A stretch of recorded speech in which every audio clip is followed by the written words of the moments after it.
Welcome in to my latest 5 takeaways video, where I give you 5 fantasy football takeaways from a crazy week 9 of NFL action. If you're here, make sure to like, comment, and subscribe to the channel. It's how the channel stays going, so please do those things. And without any further delay, we'll get into takeaway number 1. I figured most people would think this would be takeaway number 1. CJ Stroud is a superstar. There's no arguing it. 30 for 42 for 470 yards and 5 touchdowns. The backfield barely got any touches, and it sucked doing so. Devin Singletary wasn't it. And Stroud delivered for his receivers. Tank Dell, 114 yards and 2 touchdowns. Dalton Schultz somehow had 130 yards, 10 catches, and a touchdown. Noah Brown had 153 yards and a touchdown. And Nico Collins had 54 yards and a touchdown. So that all sounds great. Imagine if this team had like T. Higgins instead of Noah Brown. Like, this is with Nico Collins and Tank Dell. It's fine. But what if they had like a real one alongside those guys? So yeah, CJ Stroud is a superstar. I have him at Dynasty quarterback 6. 8th overall in Superflex startups. He's a weekly QB1 play every week at this point. There's no choice. But I'm all in. So that was very positive. Unfortunately, takeaway 2, less positive. Daniel Jones, as a Giants fan, this one makes me sad. He's a torn ACL. He's out for the whole year. The Giants are 2-7, and they currently have the 4th overall pick. It's a lost season. Sucks. They made the playoffs last year. Not going to make the playoffs this year. With Tommy DeVito at quarterback, you can trash the whole receiving offense. I mean, he was less bad than he was last week, but he still threw 2 picks, only 175 yards. Saquon Barkley is the only player you can play. I mean, Darren Waller's on IR. Tyrod Taylor can't even return until after the week 13 bye. So week 14 is when Tyrod Taylor can come back from IR himself. So there's just nothing positive here. I think the Giants will move to a new quarterback for 2024. We'll see how high their draft pick is. But this sucks. Daniel Jones, in Dynasty now it is what it is. You just have to hold and wait. For redraft, the Giants are really not going to be worth talking about other than Saquon Barkley. He'll be the only player worth talking about on this team. But we'll see. I do think Daniel Jones will probably get another chance to compete for a starting job at some point. I don't think he's totally dead in Dynasty, but we're talking about someone who's going to be competing for a job, not someone who's just going to be handed a starting job again. So we'll see how that all works out. Next one, and a lot of people have wanted me to talk about this. Zay Flowers. It's a little concerning. He started off so hot, but in a game that the Ravens scored 37 points and a lot of other players produced, he had 1 target, which he caught for 11 yards. He did lead the team in snaps and routes run, so he was out there, but there were no manufactured plays for him. I mean, he had just the 1. He hasn't topped 80 yards in any game because he's being used in the short area of the field. So while I think Zay Flowers is the Ravens wide receiver 1, that is clear. He's not the number 1 receiving weapon. That's Mark Andrews. And while we complain about this offense all the time, at the end of the day, while there is an occasional passing explosion, like the previous week, that is rare. Most of the time, like this week, it's a running offense where there's a lot of running, very little passing, and the number 1 receiver, even on the best of days with Hollywood Brown, is up and down. I mean, an up and down wide receiver 2.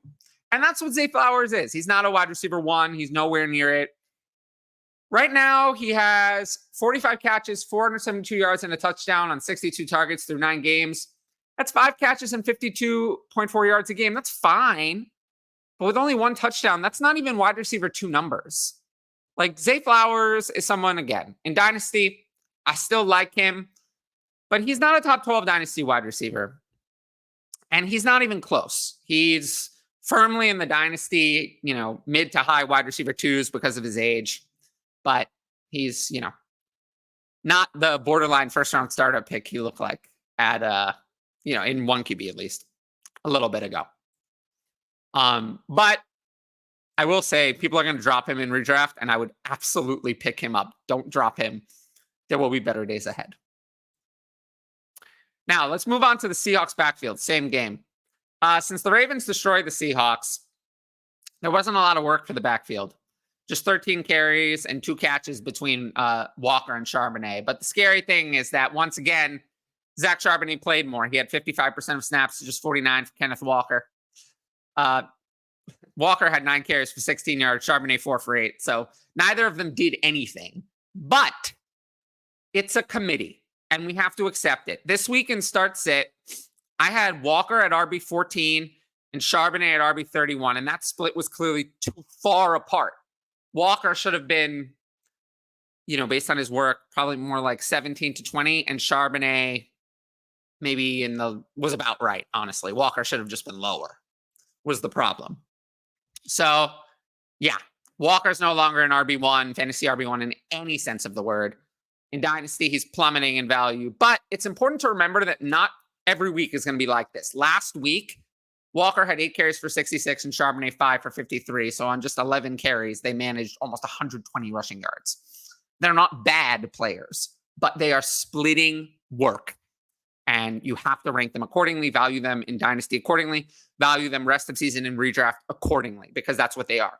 However, if they're very important in redraft, because if one goes down, we've seen Walker got everything before. If Walker goes down, Charbonnet will get everything, and he'll be an RB1. So both must rosters in redraft the rest of the way. Last take about a backfield. Jonathan Taylor finally took command of the Colts backfield. Finally, this was the week where there was no dispute, no debate, no issue. Taylor had 18 carries for 47 yards, 5 catches for 22 yards and touchdown, 23 touches to just 7 for Zach Moss, who had 7 carries for 26 yards. But the key is that Taylor played 74% of snaps, Moss just 21. I think this is about what you can expect moving forward. Maybe that was a little more even for Taylor than you could expect. But 65 to 70% of snaps for Taylor, I think, is what I would estimate on a weekly basis. Moss will get most of the rest, so 25 to 30%. But Taylor's the clear lead back. There's no doubt anymore. Taylor is, given his talent, a solid RB1, probably not top 3, around 5 every week, because this offense is a little meh and Moss does still get some work. So yeah, somewhere, RB 4 or 5 on the best of weeks, 8 or 9 on the worst, but he's an RB1 every week now. No doubt about an RB1 ranking for Jonathan Taylor. I would still hold Zach Moss in redraft, because if Taylor gets hurt, we've seen that Zach Moss can be an RB1 in that spot. So Zach Moss is similar to Charbonnet, Zach Moss is a must hold in redraft. So if you like the video so far, the best way to support the channel is to like, comment, and subscribe. The best way to support me is to join the Patreon at patreon.com/fantasyadvice. Only patrons can ask advanced questions for the video. And I'm offering, for now, a 7-day free trial. If you sign up at any tier, you can try it before you get charged. And at the end of the 7 days, you'll get charged whatever tier you signed up for. So for all new patrons, that's an offer that I have. Existing patrons got to ask all of these questions. So let's jump into it. The first one, where do we stand on Trevor Lawrence, and have we seen his ceiling? He had a bye this week. Have we seen his ceiling? I'm going to say no. I mean, it's a third-year quarterback. We know he's talented. He's shown great things in his career. We see someone like Tua Tagovailoa improving certainly in year 3, and then even this year further, I would say improvement in year 4. So no, I'm not going to say that we've necessarily seen his ceiling, but it is a little concerning that someone like CJ Stroud is coming in and is showing probably more than Trevor Lawrence has ever shown in terms of high-end fantasy numbers. So I've moved CJ Stroud ahead of Trevor Lawrence in Dynasty. I had Stroud at quarterback 6. I still have Lamar at 7, Lawrence at 8, Tua at 9. Those 3 are kind of similar to me. So we'll see how it all shakes out. But I have Stroud ahead of them. So, but I still like Trevor Lawrence. He's still a first-round starter pick for me in Superflex. Is it time to get desperate with Pollard? Absolutely. This was kind of the last straw for me. I dropped him down pretty significantly, over 2 rounds of value. I think I've just seen enough. Pollard didn't do anything. He had 15 touches, but he had 63 empty yards and didn't get the receptions. Hasn't gotten them all year. Hasn't gotten enough touchdowns.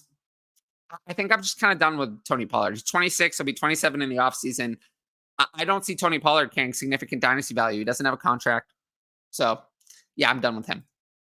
Sam Howell got a lot better at avoiding sacks. Well, he only had 3, which for him is great.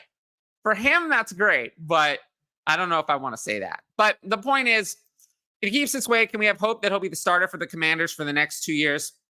I think Sam Howell is okay. He's better for fantasy than he's real life. Fantasy managers are going to think that Sam Howell is a really good quarterback, and he's not. He's careless, reckless, and until recently couldn't get Jahan Dotson involved at all. So if you had to ask me today, just yes or no, will Sam Howell be the starter week 1 for the Commanders 2024? I would say yes. If you ask me yes or no, would Sam Howell be the quarterback for the Commanders week 1 2025? I would say absolutely not. That's my take on the matter. I think he's bad, but I think he's been good enough. He's going to win enough games that they're probably going to have to be stuck with him in 2024. But I don't see him as a franchise guy. I just don't. He's just not too reckless, too many mistakes. He's just not really it for me. Was Keaton Mitchell's explosion just an illusion thanks to the terrible defense of the Seahawks? It's important to note that Justice Hill played 48% of the snaps, 48 snaps in this game, just a 14 for Gus Edwards, 14 for Keaton Mitchell. Very strange. Justice Hill ran all these routes. So what should we expect from Keaton Mitchell? You can't start him. I mean, he had a huge game, but you can't start him. He had like 138 yards and a touchdown. He did get a lot of touches in garbage time. He had a few touches before that, though. I don't think he's going to go away, but he's not startable. Justice Hill had almost all the snaps. I think you got lucky if you played Gus Edwards. I was all in on him. He scored the 2 touchdowns, so I was right about that, but the usage was wrong. I was lucky to be right about him. So overall, I think that you're going to have to temper your expectations on Ravens backs. It's kind of a committee. Hill is playing snaps. Mitchell and Edwards produced. So I don't think I'm going to rank any of them inside my top 25 next week. And you just kind of have to wait and see. But Mitchell, obviously, if he's not rostered in Dynasty, I'd spend all the rest of your fab on him. Thoughts on the rest of the season for Saquon now with Daniel Jones out? We talked about this a little. Saquon's still an RB1, more of a low-end RB1 now that the offense is going to be so bad. But he'll be the only receiving option. So maybe he'll get receiving work, but yeah, can't trust him. Can't trust him as a high-end RB1 anymore. But low-end RB1, sure. How concerning is Zay Flowers' recent 2 weeks of minimal involvement for redraft? Any impacts from Dynasty? I literally talked about this earlier, so it just goes to show that Patreon questions are independent from my 5 takeaways. This question just happened to be asked. Yeah, concerning. For redraft, more concerning. He's not a top 25 wide receiver until I see something different. For Dynasty, I need to believe in the talent. He's very talented. He showed that he's very talented. He's gotten work as a rookie. He's the lead wide receiver on the team as a rookie. These are all great things. Players like that usually succeed. So in Dynasty, it's a buy low opportunity. I appreciate all the patrons for asking those questions. I appreciate everyone for watching this video. If you're here, make sure to like, comment, and subscribe. That's the best way to support the channel. You can join the Patreon at patreon.com/fantasyadvice. There's a link in the top right corner. And until next time, keep enjoying your week, and I will see you all later.